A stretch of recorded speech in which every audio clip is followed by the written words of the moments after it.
வணக்கம். இறைவணக்கத்தை கூறி இந்த வீடியோவை எப்பவும் போல தொடங்குவோம். வக்ரதுண்ட மகாகாய சூரியகோடி சமப்பிரபக அவிக்னம் குருமே தேவ சர்வ காரியேஷு சர்வதா. தென்னாட்டுடைய சிவனை போற்றி, என் நாட்டவர்க்கும் இறைவா போற்றி.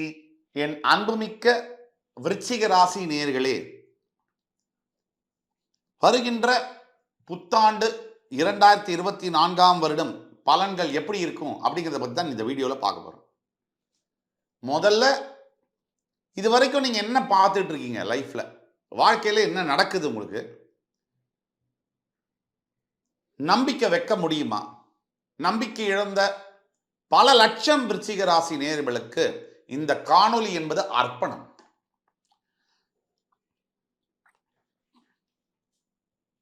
உங்களுக்கு வாழ்க்கையில் நல்லது நடக்கும், நல்லது நடக்கணுங்கிற ஆசை, நல்லது நடக்கும்ங்கிற நம்பிக்கை இருந்தால் மட்டுமே இந்த வீடியோவை பாருங்க. நம்பிக்கை இல்லை என்றால் தயவு செய்து வேண்டி கேட்டுக்கிறோம், இந்த வீடியோவை நீங்க பார்க்காதீங்க.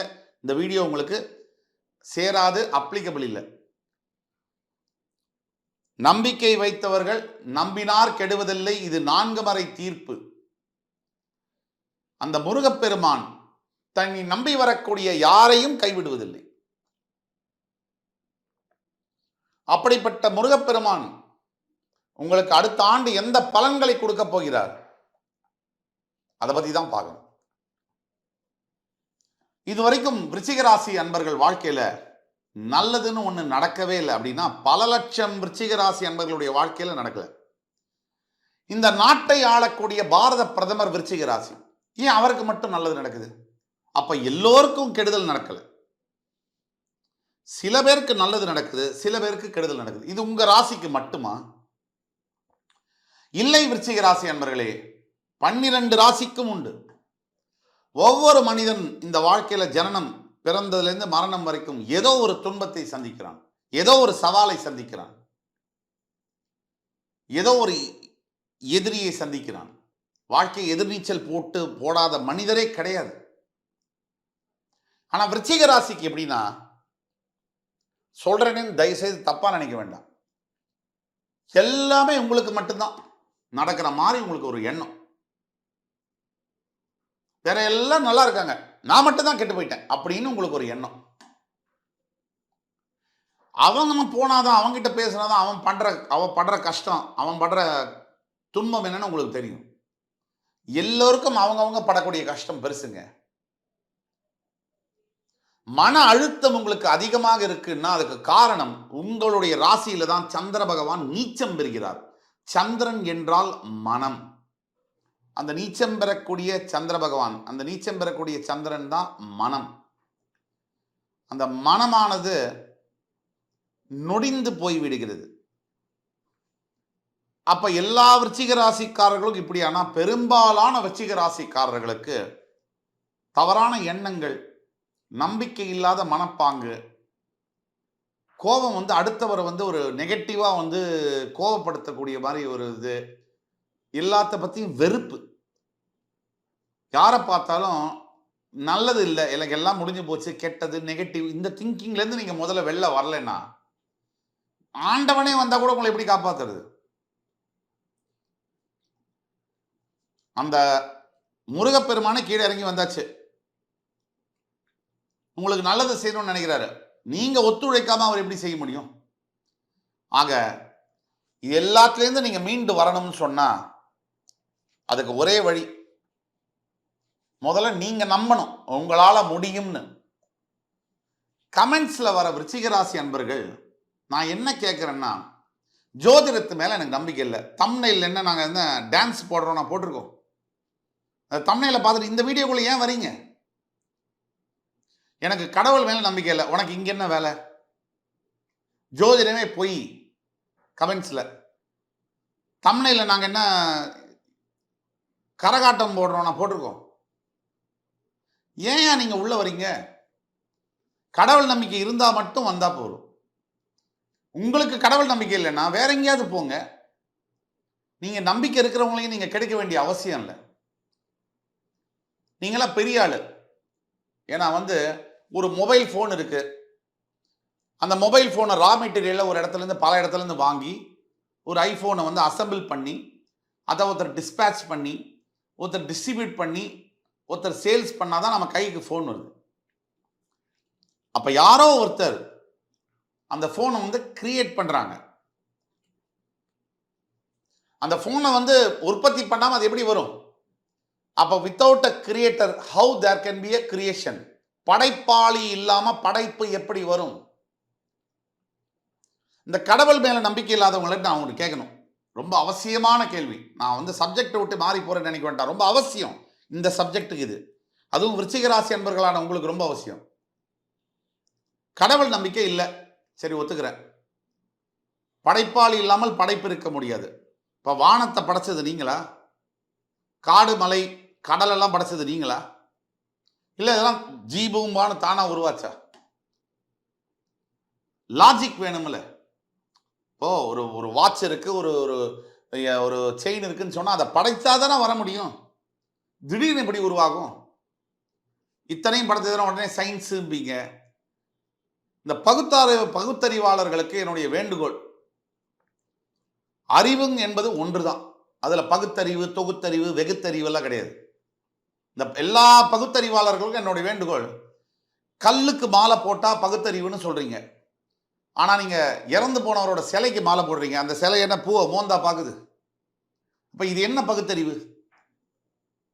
நான் கேட்கறது கரெக்டா இல்லையா? கல்லுக்கு மாலை போட்டா மூட நம்பிக்கை, கடவுளே கிடையாது, கல்லு தான், அதுக்கே மாலை போட. சிலை என்ன, அது என்ன மனுஷனா? ஏன் இப்படி டபுள் ஸ்டாண்டர்டு, ரெட்டை இது எதுக்கு? உங்களுக்கு தெரிஞ்சா ஒரு விஷயத்தை பத்தி பேசுங்க, தெரியலன்னா சும்மாலாம் பேசாதீங்க. ஒரு 6வது அறிவை கொடுத்துட்டு இந்த கடவுள் எல்லா ஜீவராசிக்கும் 5 அறிவு கொடுத்தான். தெரியாதனமா மனுஷனுக்கு 6வது அறிவை கொடுத்துட்டு அவனே படாத பாடுபடுறான் நம்மள்கிட்ட மாட்டிக்கிட்டு. கடவுள் இல்லை, யாரு? ஒண்ணுமே இல்லாத வெறும் பைய சொல்றான் கடவுள் இல்லைன்னு. புரியுதுங்களா? இப்ப இந்த இதெல்லாம் தேவையில்லை. அவநம்பிக்கை இருக்கக்கூடியவர்களுக்கு எதுவும் நடக்க போறதில்லை, எப்பவும் நடக்க போறதில்லை. ஏன்னா நீங்க already you have lost the battle. நீங்க போர்ல தோத்து போயாச்சு, கேம்லயே இல்லை. நீங்க நம்பிக்கை இருக்கிறவங்க தான் கடைசி மூச்சு வரைக்கும் கேம்ல இருக்கான்.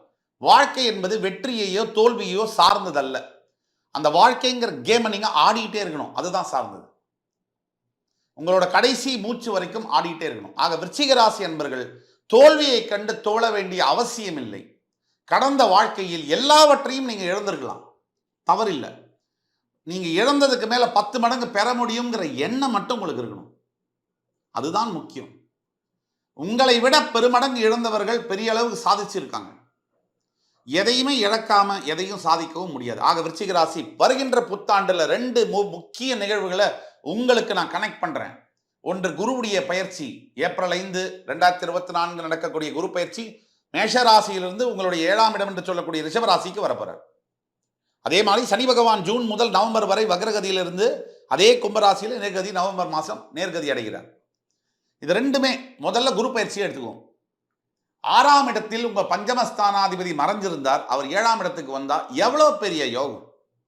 ஏன்னா சமசப்தமமா உங்களை பார்க்க போறார் குரு பகவான். அடுத்த ஆண்டு ஏப்ரல்ல இருந்து உங்களை பார்க்க போறார், உங்க ராசியை பார்க்க போறார். தைரியம், மனதில் தெளிவு, நல்ல எண்ணங்கள், தெய்வத்தின் மீது நம்பிக்கை, பக்தி, நல்லது செய்யணுங்கிற எண்ணம் முதல்ல அடிப்படைங்க, இல்லைங்களா? நான் கூட சில பேரை பார்த்துருக்கேன் வாழ்க்கையில, பாக்கெட்ல சாய்பாபா மோதிரம், எல்லாம் சாய்பாபா டைரி, சாய்பாபா பேனா எல்லாம் வச்சிருப்பாங்க. சொல்றதெல்லாம் பொய். அப்ப சாய்பாபா வந்து வச்சா என்ன, வைக்கலைன்னா என்ன? அப்ப நீங்க என்ன பண்ணுறீங்கன்றது முக்கியம் இல்லை, உங்க மனசுல என்ன நினைக்கிறீங்கன்றது தான் ரொம்ப முக்கியம். ஆக விருச்சிக ராசி அன்பர்களுக்கு இந்த குரு பகவான் 6லிருந்து 7ஆம் இடத்திற்கு வரும்போது பொருளாதாரம் மேம்படும், பண வரவு ஏற்படும், கிடைக்காத வேலை கிடைக்கும், திருமணமே நடக்காத சூழ்நிலைகள் இருக்கிறவங்களுக்கு கூட திருமணம் நடக்கும். 15 வருஷமா கல்யாணம் தேடணும் சார், வரன் கிடைக்கல, 2024 கல்யாணம் ஆயிடும். லவ் சக்சஸ் ஆகும், நல்ல கணவன் நல்ல மனைவி ஒன்றாக இணைவார்கள். பிரிந்திருக்கக்கூடிய விவாகரத்து ஆகக்கூடிய நிலையில் இருந்தால் கூட கணவன் மனைவி ஒன்றாக இணையக்கூடிய வாய்ப்புகள் வரும். பிரிந்த மனைவி, பிரிந்த குழந்தைகளை நீங்க கண்டிப்பா சேருவீங்க. அதுக்கு முதல்ல உங்களுக்கு நம்பிக்கை வேணும். எப்படியாவது போதும் நீங்களே உங்க வாழ்க்கையை பத்தி நினைச்சீங்கன்னா மற்றவனுக்கு என்ன சார் கவலை? முதல்ல நீங்களே நம்பிக்கை இல்லை கண்ணா அப்படின்னா கமெண்ட்டை போட்டா சில பேர், மற்றவன் உங்களை பத்தி ஏன் கவலைப்படுவான்? அவனுக்கு அவனை பற்றியே கவலைப்படுறதுக்கு நேரம் இல்லை. அப்போ நீங்கள் கவலைப்படுறத நினச்சி என்ன மடியில் போட்டு தாளாட்டவா செய்வாங்க? நீங்கள் உங்களை பற்றி நீங்கள் நல்லா நம்பிக்கை வைக்கணும். உங்கள் மேலே நம்பிக்கை முதல்ல நீங்கள் வரணும். ஃபர்ஸ்ட் எல்லா விருச்சிக ராசி அன்பர்களுக்கும் அடுத்த சனி பகவானுடைய வக்ரகதி அடுத்த ஆண்டு மிகப்பெரிய ஒரு நல்ல செய்தி. அதாவது அசையா சொத்துக்களை வாங்குவதற்கும், ரியல் எஸ்டேட் துறையில் காதல் பதிப்பதற்கும், ஹோட்டல் பிஸ்னஸ் ஸ்டார்ட் பண்ணுறதுக்கும், மெட்டல்ஸ் சம்பந்தப்பட்ட வியாபாரங்களை ஸ்டார்ட் பண்ணுவதற்கும், பயோ ஆர்கானிக் ப்ராடக்ட்ஸ் விவசாயம் சார்ந்த விஷயங்களை தொடங்குவதற்கும் மிகச்சிறந்த ஆண்டாக அடுத்த ஆண்டு விருச்சிக ராசி அன்பர்களுக்கு வருகிறது. மருத்துவர்களாக இருக்கக்கூடிய விருச்சிக ராசி அன்பர்கள் கை தேர்ந்த அறுவை சிகிச்சைகளை செய்து, அதாவது ஆபரேஷன்ஸ் எல்லாம் பண்ணி பேரும் புகழும் எட்டக்கூடிய அளவிற்கு உயர்வார்கள். அதே மாதிரி விண்வெளித்துறை ஆராய்ச்சியில் ஈடுபட்டக்கூடியவர்கள், பிஹெச்டி படிக்கிறவங்க, ஸ்போர்ட்ஸ் துறையில் இருக்கக்கூடிய விருச்சிக ராசி அன்பர்களுக்கு இந்த ஆண்டு உங்களுடைய வாழ்க்கையில் மறக்க முடியாத நல்ல ஆண்டாக இருக்கும். இந்த ஆண்டு தான் உங்களுடைய வாழ்க்கையை எதிர்காலத்தை தீர்மானித்து பதில் கூறக்கூடிய ஒரு ஆண்டாக இருக்கும். ஆக விருச்சிக ராசி அன்பர்களே, இதெல்லாம் நீங்க பயன்படுத்திக்கணும். போச்சுன்னா வந்துருமா? இல்லை நல்லதுதான் நடக்குமா? எனக்கு எதுவுமே வேணாம், நான் சாகிறேன் அப்படின்னு சொல்லி கமெண்ட்ல போட்டதுனால உங்களுக்கு எல்லாம் மாறி 100 கோடியை கொண்டு வந்து தட்டில் வச்சு கொடுக்க போறாங்களா? இல்லை. யாருக்கு நம்பிக்கை இருக்கு, யாரு உழைக்க ரெடியா இருக்காங்க, யாரு முயற்சி பண்ண ரெடியா இருக்காங்க, விடாமுயற்சி யார் செய்ய ரெடியா இருக்காங்க, அவங்களுக்கு தான் நல்லது நடக்கும். மந்திரத்துல மாங்காய் விழவே விழாது. ஆனா நம்மளுடைய உழைப்பின் மூலியமாகவும் தெய்வ நம்பிக்கையின் மூலியமாகவும் நல்ல எண்ணங்கள் மூலியமாகவும் வாழ்க்கையை மாற்ற முடியும். ஆக நம்பிக்கையுள்ள விருச்சிக ராசியெல்லாம் இந்த பக்கம் வாங்க, நம்பிக்கை இல்லாத விருச்சிக ராசிலாம் அந்த பக்கமே போயிடுங்க. ஆக விருச்சிக ராசி அன்பர்கள் என்ன செய்யணும்? ஒரு விஷயத்தை முக்கியமா நீங்க செய்யணும். முருகப்பெருமானை வழிபட வேண்டும். முருகப்பெருமானுக்கு சஷ்டி தோறும் நீங்கள் விரதம் இருந்து முருகப்பெருமான் அறுபடை வீடுகளுக்கு சென்று வரலாம். சுவாமி மலையில் வீட்டிருக்கக்கூடிய சுவாமிநாத சுவாமியை சென்று தரிசனம் செய்து அவருக்கு அபிஷேகம் செய்யலாம். எதுவுமே முடியல சார், 4 சாப்பாடை வாங்கி ஏழை மக்களுக்கு கொடுங்க, 4 பொட்டலத்தை வாங்கி கொடுங்க. அந்த தர்மம் என்பது உங்களுடைய தலையை காக்கும் அப்படின்னு சொல்லி அடுத்து வரும் காணொளியில் மீண்டும் என் அன்பு விருச்சிக ராசி நேயர்களை மறுபடி சந்திக்கும் வரை உங்களையெல்லாம் விட்டு விடைபெறுவது அடுத்த வீடியோ வரை உங்கள் ஜோதிட கலாநிதி சுபாஷ் பாலகிருஷ்ணன். நன்றி, வணக்கம், வாழ்க வளமுடன்.